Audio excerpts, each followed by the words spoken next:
सहनाववतु सहनौ भुनक्तु सह वीर्यं करवावहै तेजस्विनावधीतमस्तु मा विद्विषावहै। ओम शांति शांति शांति। वैदिक जीवन पद्धति की इस कक्षा में आप सबका हार्दिक स्वागत है, अभिनंदन है। जो अष्टांग योग का क्रम हम चला रहे हैं, निरंतर उसका स्वाध्याय करके हमारे जीवन का परिष्कार हो रहा है। हमारे संस्कार दिव्यता और भव्यता से आनंद की अनुभूति करा रहे हैं।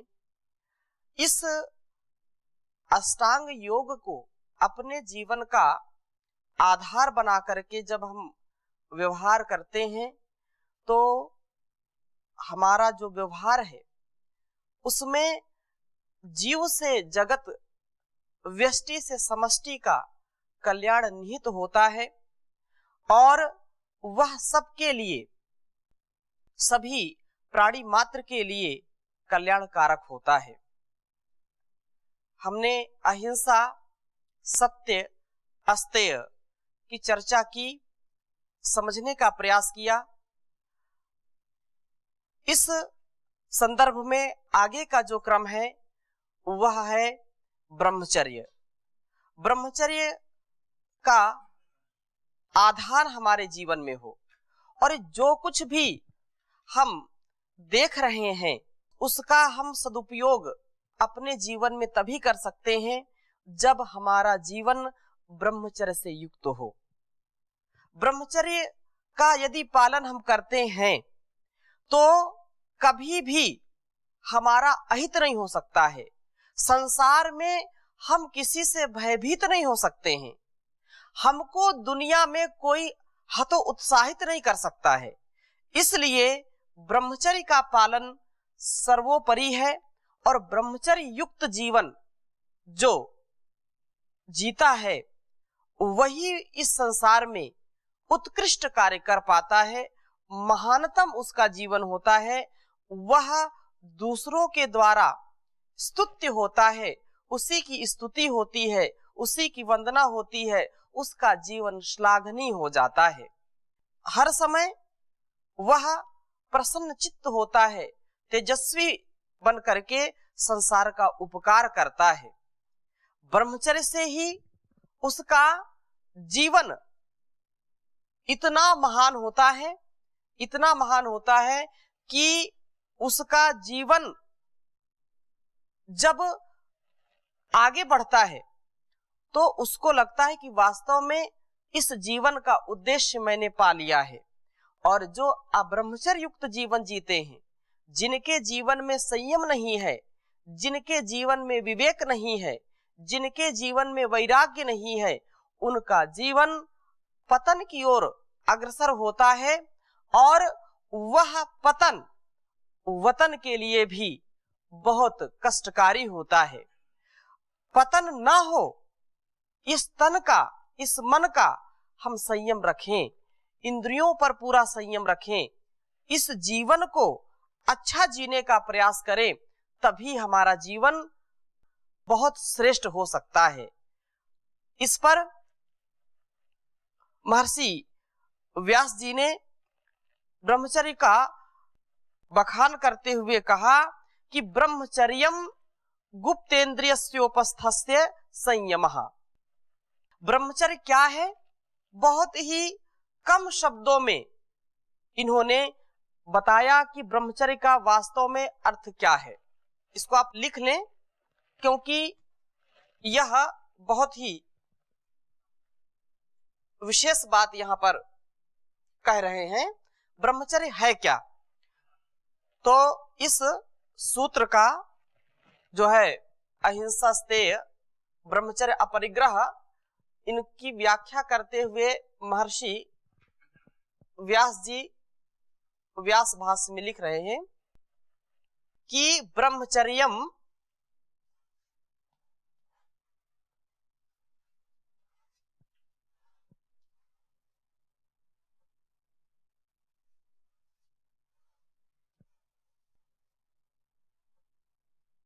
ब्रह्मचर्यम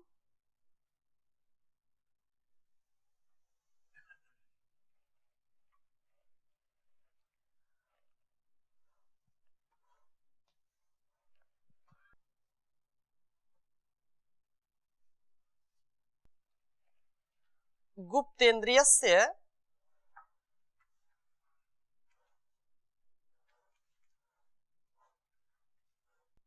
उपस्थस्य गुप्तेन्द्रियस्य उपस्थस्य संयमः। बहुत उत्तम बात कही।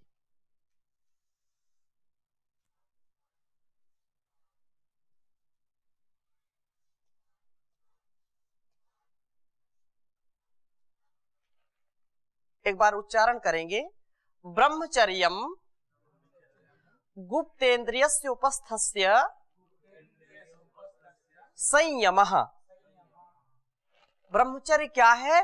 तो इसके संदर्भ में बहुत ही स्पष्टता के साथ महर्षि लिख रहे हैं कि ब्रह्मचर्य का वस्तुतः अर्थ क्या है।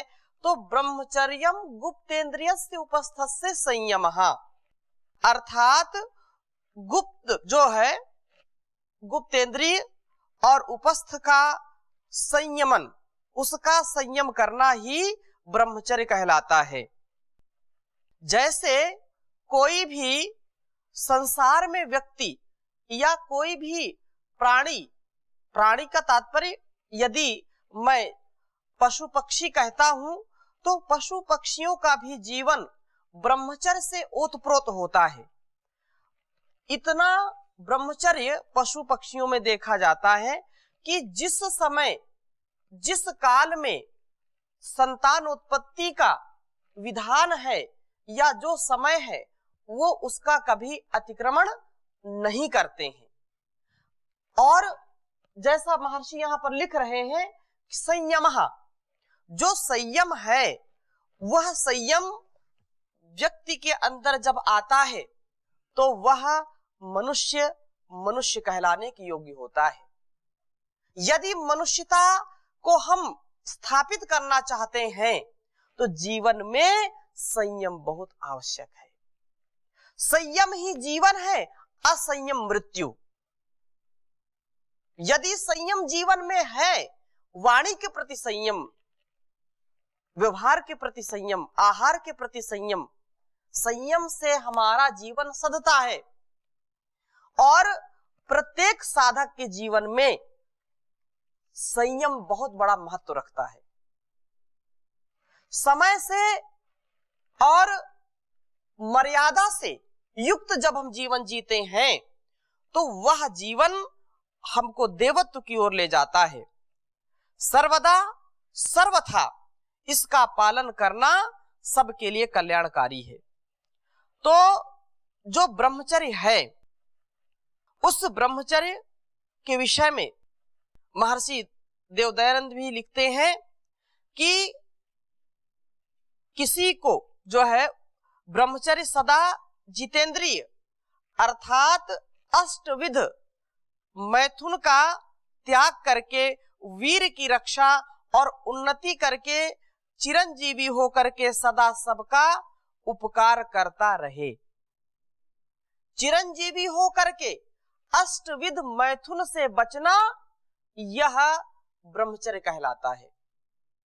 महर्षि दयानंद सत्यार्थ प्रकाश में लिखते हैं इस बात को, तृतीय समुल्लास में, कि सदा जितेंद्रिय अर्थात अष्ट मैथुन से बच करके सदा उन्नति किया करें, वीर की रक्षा किया करें और सदा सबका उपकार करता रहे। यह ब्रह्मचर्य का स्वरूप बताया। कि ब्रह्मचर्य का तात्पर्य यही है कि हम कभी भी जो 8 प्रकार के जो है अष्टविध मैथुन अर्थात दर्शन, स्पर्शन, एकांत सेवन, भाषण, विषय कथा, परस्पर क्रीड़ा, विषय का ध्यान, संग, इन 8 प्रकार के मैथुनों से सर्वथा अलग रहे, तब वह व्यक्ति ब्रह्मचर्य का पालन कर सकता है। थोड़ा सा इसमें विचार करें, इसको लिख देते हैं कि ब्रह्मचर्य क्या है। गुप्तेंद्रिय और उपस्थ का क्या करना है, संयम करना है। और जो 8 प्रकार के मैथुन बताए हैं उनसे अपने को बचा करके रखना। जीवन में यदि हम ब्रह्मचर्य के विषय में अनेक प्रकार की भ्रांतियां होती हैं, उन भ्रांतियों को यदि दूर करना चाहते हैं तो ऋषियों ने जो संकेत किए हैं उन संकेतों को हम अपने जीवन में पालन करते हुए, उनका आचरण करते हुए, क्योंकि ब्रह्मचर्य का एक अर्थ आगे आएगा ब्रह्मचरति, ब्रह्म में जो विचरण करता है, ब्रह्म के लिए जो चरता है, अर्थात ब्रह्म के लिए जो हमेशा प्रयत्नशील रहता है, ब्रह्म ज्ञान के लिए, ब्रह्मानंद के लिए, ब्रह्म की प्राप्ति के लिए जो सदा सर्वदा सर्वत्र विचरण करता है और वैसा ही व्यवहार करता है, उससे इतर कुछ व्यवहार नहीं करता है। ब्रह्म की जिज्ञासा अथा तो ब्रह्म जिज्ञासा, जो ब्रह्म के लिए ही सदा तत्पर रहता है, ब्रह्म में सदा विचरण करता है, इससे भिन्न कोई भी वृत्ति उसके अंदर, उसके स्वभाव में अपना स्थान नहीं बना पाती है, वही ब्रह्मचर्य कहलाता है। एक तो यह तो अर्थ विशेष है ही है कि अपने इंद्रियों को संयमित करके वीर की रक्षा करना, अपने ब्रह्मचर्य की, अपने आचरण की, अपने चरित्र की रक्षा करना, वो चाहे स्त्री हो या पुरुष हो, अपने सत्व की रक्षा करना, अपने चरित्र की रक्षा करना, अपने स्वभाव की रक्षा करना, अपने शील की रक्षा करना, ये क्या है, यह ब्रह्मचर्य है। तो 8 प्रकार के जो मैथुन है इससे बचना, लिख लीजिए इसको, इसी और हम चर्चा करेंगे संयम की, परंतु यहाँ महर्षि ने जो 8 प्रकार के मैथुन की बात कही है उसको एक बार लिख लीजिए। पहला लिख लीजिए दर्शन,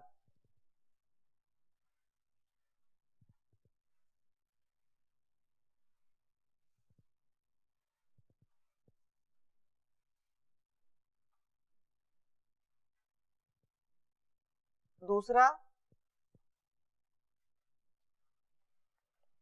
स्पर्शन, दर्शन और स्पर्शन, तीसरा एकांत सेवन, एकांत सेवन,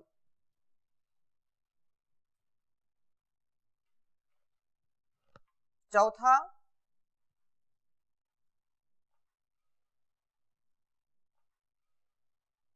भाषण,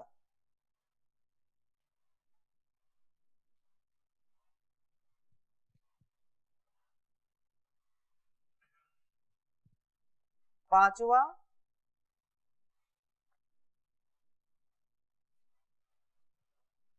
विषय कथा,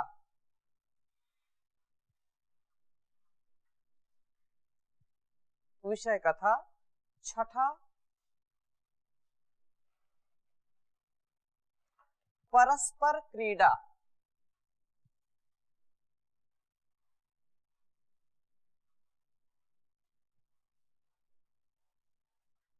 परस्पर क्रीड़ा,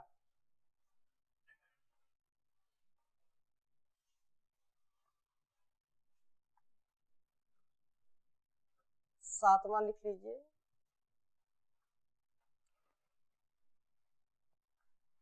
विषय का ध्यान,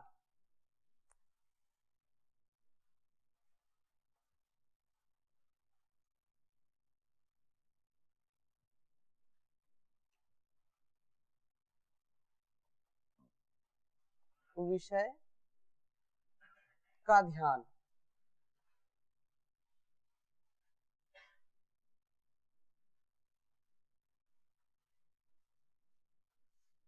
और 8वां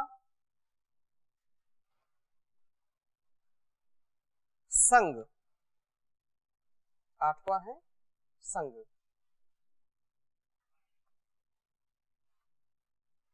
ये 8 प्रकार के मैथुन बताए। 8 प्रकार से हम अपने चरित्र को खो बैठते हैं। 8 प्रकार से हम अपने शील को भंग कर देते हैं। 8 प्रकार से हमारा चरित्र हनन हो जाता है। तो जो चरित्र की उच्चता को चाहते हैं, ब्रह्मचर्य की उच्चता को चाहते हैं, ब्रह्मचर्य युक्त जीवन जीना चाहते हैं, तो इन 8 प्रकार के मैथुनों से सर्वथा उनको जो है संयम बरतना चाहिए।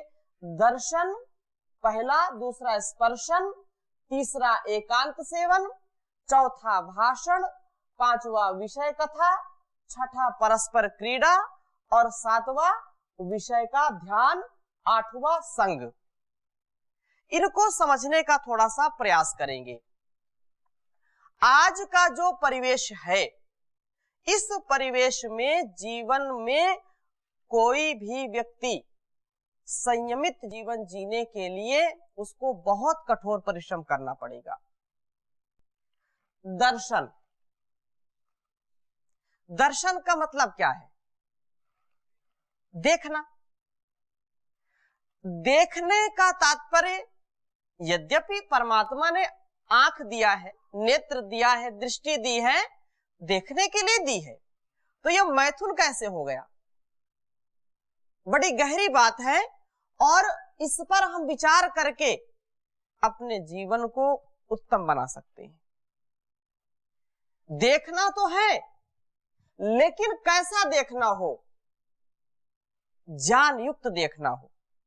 जैसी दृष्टि होगी वैसी सृष्टि होगी, जैसी नजरें होंगी वैसे नजारे होंगे। लेकिन कोई उसी को देख करके उसमें काम की, उसमें वासना की चाहत करता है। उसी रूप को देख करके कोई राम का दर्शन करता है, कोई काम का दर्शन करता है। उसी स्त्री, इसमें स्त्री और पुरुष दोनों की हम बात कर रहे हैं। स्त्री यदि पुरुष को देखती है, पुरुष का दर्शन करती है और उसके मन में उसके प्रति काम की भावना आती है उसके दर्शन करने से, तो उसका ब्रह्मचर्य, उसका चरित्र, उसका शील भंग हो गया, अर्थात वह अपने पथ से विमुख हो गई। कोई पुरुष जब किसी स्त्री को काम की भावना से देखता है, उसका दर्शन करता है, तो वह भी अपने ब्रह्मचर्य को खंडित करने का कार्य करता है। फिर आंख तो कोई बंद नहीं कर सकता, आंख में पट्टी तो बांध नहीं सकता। देखना है, लेकिन कैसे देखना है? विवेक पूर्वक देखना है, ज्ञान युक्त आचरण करते हुए देखना है। एक कहावत है, खाओ पियो छको मत, खेलो कूदो थको मत, बोलो चालो बको मत, देखो भालो तको मत। ये बात दर्शन की मैं यहां पर कर रहा हूं। देखो भालो तको मत। दर्शन से काम की उत्पत्ति हो जाती है, दर्शन से व्यक्ति कामी हो जाता है और उसका दर्शन बार बार जब कामुकता युक्त करते हैं, उसकी जो है वासना में हम अपने आप को झोंक देते हैं, तो वही काम बढ़ जाता है और वह व्यभिचार का रूप ले लेता है, वही बलात्कार का रूप ले लेता है, वही अब्रह्मचर्य का रूप ले लेता है। तो दर्शन भी हम करें तो पवित्रता युक्त करें। नजरें आई हैं देखने के लिए, नजारे देखिए, कोई परेशानी नहीं है, दृष्टि आई है सृष्टि का दर्शन करिए, लेकिन उसमें पवित्रता होनी चाहिए, उसमें शुचिता होनी चाहिए, उसमें विवेक होना चाहिए। जो चीज जैसी है उसको वैसा देखना। मातृवत परदारेषु परद्रव्येषु लोष्ठवत आत्मत सर्वभूतेषु या पश्यति सा पश्यति। उसी का देखना है जो पराई स्त्री को मां के समान समझे, पराय धन को मिट्टी के समान समझे। वो चाहे स्त्री हो पुरुष हो, यदि पुरुष देखता है तो स्त्री को देखेगा, और स्त्री यदि पुरुष को देखती है तो उसमें भी कभी पर पुरुष का विचार नहीं आना चाहिए। ये संयम है, देखने का भी संयम। दर्शन हम करें लेकिन उस प्रभु के दर्शन करें, उसमें मां के स्वरूप में उसको देखें, उसको महापुरुष के रूप में देखें। यह युवकों के लिए भी है और युवतियों के लिए भी है। आज लोग मोबाइल में दर्शन के कारण ही तो व्यभिचार में जो है गिर जाते हैं। उन चीजों का हम दर्शन करें जिससे हमारा चरित्र ऊंचा हो। ऐसी गंदी फिल्मों को, ऐसे गंदे दृश्यों को कभी भी ना देखें, कभी उनका दर्शन ना करें जिससे हमारा ब्रह्मचर्य खंडित होता हो। ऐसे नवयुवक, ऐसे नवयुवतियां आज के इस परिवेश में मोबाइल को देख करके, टेलीविजन, दूरदर्शन को देख करके अनेक प्रकार के जो गंदे भद्दे ओछे चित्र हैं या जो फिल्में हैं, उनको देख करके चरित्रहीनता में उतर आते हैं। दर्शन एक प्रकार से मैथुन का कार्य करता है, और कई बार ऐसा होता है कि उसके देखे बिना मुझको नींद नहीं आती। जब तक उसको देख न लूं तब तक भोजन अच्छा नहीं लगता। ये क्या है? ये एक प्रकार की वासना है।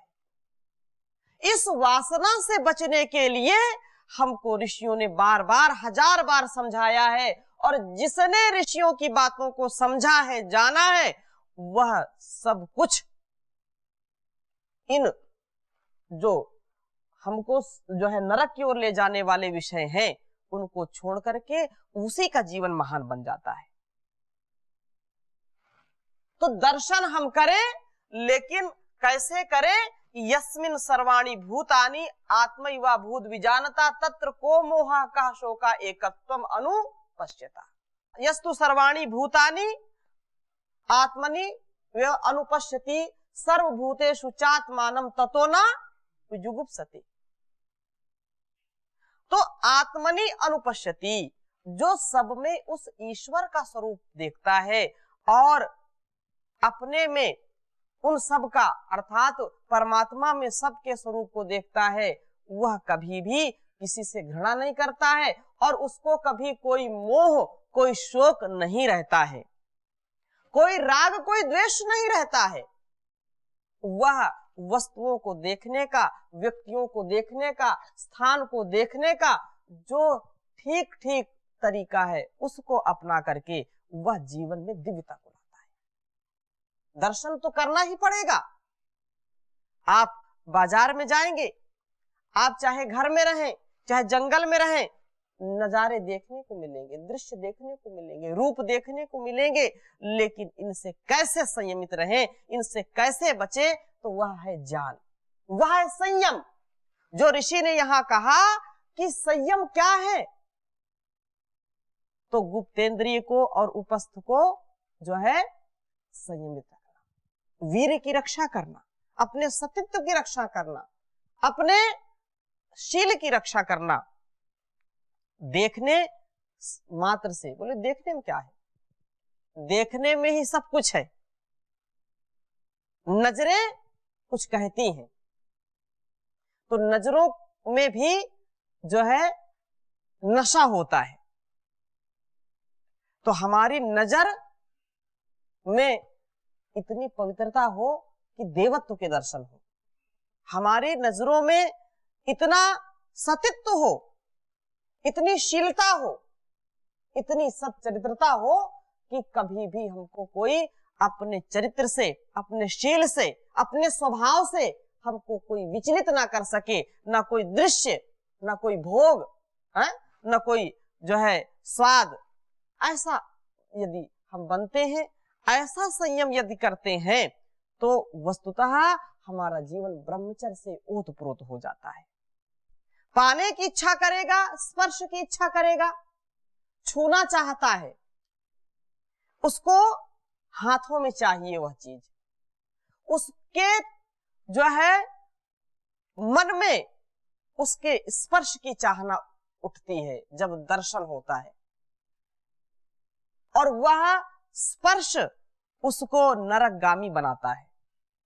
यदि उसने धर्म पूर्वक, कर्तव्य पूर्वक यदि उसका आचरण नहीं है, तो वह स्पर्शन, एक स्पर्श करना भी मैथुन की कैटेगरी में आता है, क्योंकि इंद्रियां उससे विचलित होती हैं, उपस्थ इंद्रिय, गुप्त इंद्रिय उससे विचलित होती है, और व्यक्ति का ब्रह्मचर्य खंडित हो जाता है, व्यक्ति का शील भंग हो जाता है।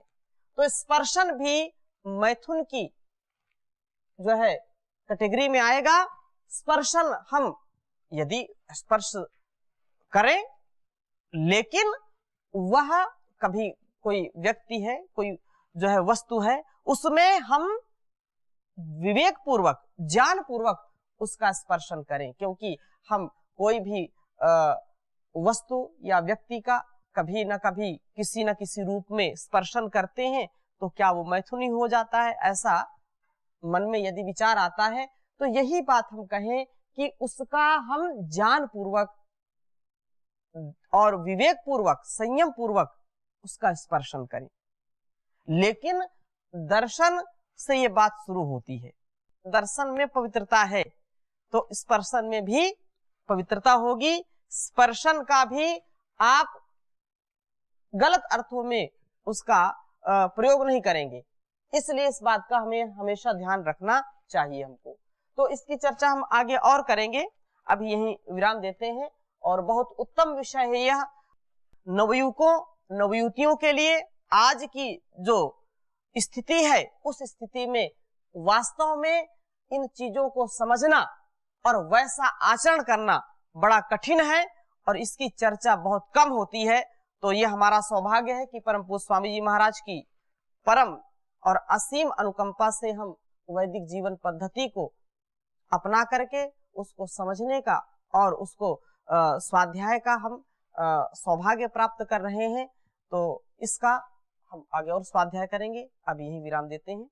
ओम शांति शांति शांति।